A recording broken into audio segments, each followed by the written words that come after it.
Saps ho ves? No, és genial. El diari de Greg.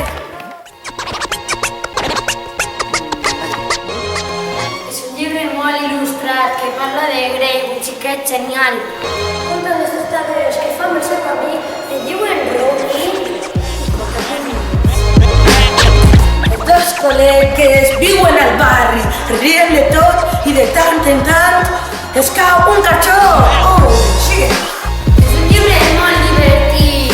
Anima, l'has de llegir. Si t'agrada molt jo, té una altra novel·la de la col·lecció. ¿No t'has assabentat? El diari de Greg és genial. De veritat? A veure, a veure.